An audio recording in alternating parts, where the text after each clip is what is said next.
అప్పుడప్పుడు చూడండి ఇద్దరు కొట్టుకుంటారు. ఎవడో పెద్ద కోప వెళ్తాడు, భుజం మీద ఇలా తిప్పుకుని వేసుకొని లుంగి పైకి గట్టి, ఏంటది ఏటటా అంటాడు చుట్టగాల్చుకుంటాడు. అప్పుడు వాళ్ళకి వీళ్ళకి మధ్యలో ఏం చేయాలి? సందే. ఈ మూడు పెళ్ళం కొట్టుకుని మూడోడు తిరిగి వెళ్తుంటారు. ఎందుకు ఏమీ లేదు. అక్కడికి వెళ్ళి వాళ్ళ మీద వీళ్ళ మీద వాళ్ళు అంతా చెప్పేసుకున్న తర్వాత మా అత్తగారు ఎలాగండి, మా తోటకోళ్ళు ఎలాగండి, మా మధ్యగారు ఇలా చూడండి, మా ఆయన ఇంత దరిద్రుడండి, అలాగండి మళ్ళీ మా ఆవిడ చాలా దుర్మార్గురాలండి, పనికి మాలిందండి, అలాంటిదండి ఇలాంటిదండి అన్ని నేసిన తర్వాత అంటాడు లాస్ట్ లో, కొట్టుకు సావకూడదు, సర్దుపోవాలి, వెళ్ళిపోండి అంటాడు.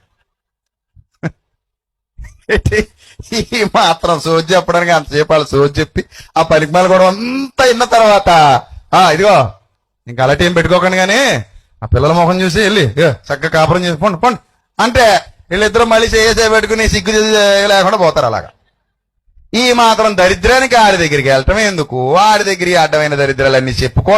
ఇంట్లో గొడవలు కూడా చెప్పేస్తుంటారు, ఏది బెడ్రూమ్ లో గొడవలు కూడా చెప్పేస్తుంటారు కొంతమంది.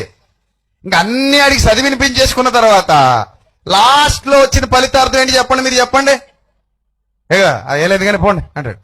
పోయేది అదేది ఇంట్లోనే ఆడొచ్చు కదా. ఇప్పుడు మీ పాయింట్ అర్థమైందా? ఏడ్చేది ఏది ఇంట్లోనే ఆడొచ్చు కదా. వీళ్ళిద్దరూ రాజీ పడిపోయి అక్కడికి వెళ్లకుండా అదేదో కొంపలోనే ఉండుంటే ఆ గౌరవం